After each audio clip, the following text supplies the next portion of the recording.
এখন আমি ফোল্ডারটি ওপেন করছি। এখানে ম্যাজিকের মতো প্রত্যেকটা ওয়ার্কশিটের এক একটা করে ইন্ডিভিজুয়াল ফাইল তৈরি হয়ে যাচ্ছে। এইখানে 11টি আইটেম শো করছে, তার মানে আমাদের 10টি ছিল, এখন 11টি হয়ে গেছে। সম্মানিত দর্শক, খুব ভালো করে লক্ষ্য করুন, আমি একটি ফোল্ডারের অধীনে রয়েছি। এখানে বর্তমানে একটি মাত্র ফাইল বা এক্সেল ওয়ার্কবুক, এটি এখন বর্তমানে আমি ওপেন করছি। এই ওয়ার্কবুকের অধীনে বা এই এক্সেল ফাইলের অধীনে বর্তমানে অনেকগুলো ওয়ার্কশিট রয়েছে, যেমন বেসিক ভিএল, বেসিক এইচএল, এভাবে 3, 4, 5, 6, 7, 8, 9 এবং 10টি ওয়ার্কশিট রয়েছে।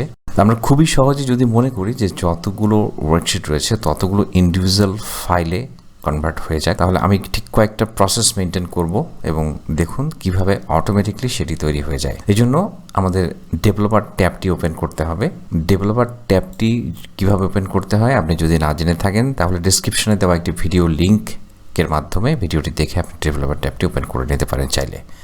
এরপর আমরা এখানে ভিজুয়াল বেসিকে চলে যাব এবং এখানে আমাদের একটি কোড, আমি ডেসক্রিপশনে আপনাদের লিঙ্ক দিয়ে দিচ্ছি। এই কোডটি আপনি কপি করে নেবেন। কপি করে এখন এখানে যে ইনসার্ট ট্যাবের মধ্যে মডিউল রয়েছে, এই মডিউলে জাস্ট কোডটি যেভাবে রয়েছে অ্যাজ ইট ইজ এভাবেই পেস্ট করে দেবেন। এরপরে এখানে যে প্লে বাটনটি রয়েছে বা রান বাটনটি রয়েছে বা কিবোর্ড থেকে F5 যদি আমরা প্রেস করি, তাহলে লক্ষ্য করুন এখন আমি ফোল্ডারটি ওপেন করছি।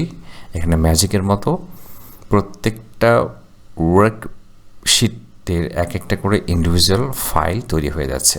এইখানে 11টি আইটেম শো করছে, তার মানে আমাদের 10টি ছিল, এখন 11টি হয়ে গেছে। একটি ফাইল আমি ওপেন করে দেখি, যেমন এই ফাইলটি ওপেন করে দেখছি বর্তমানে দেখুন এখন এখানে কিন্তু একটি মাত্র ওয়ার্কশিট এখানে প্রদর্শিত হচ্ছে, অন্য ওয়ার্কশিটগুলো কিন্তু এখানে নেই। তার মানে একটি বুকের মধ্যে বর্তমানে একটি ইন্ডিভিজুয়াল একটি ওয়ার্কশিট নিয়ে একটি ওয়ার্কবুক তৈরি হয়ে গেছে।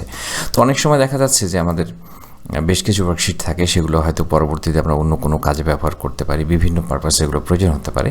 তো আপনি যদি এই VBA সম্পর্কে জানতে আগ্রহী হয়ে থাকেন তাহলে অবশ্যই কমেন্ট বক্সে লিখে জানান। VBA নিয়ে সিরিজ আকারে প্লেলিস্ট তৈরি করার ইচ্ছা রয়েছে, আপনারা আগ্রহী থাকলে অবশ্যই কমেন্ট করে জানাবেন।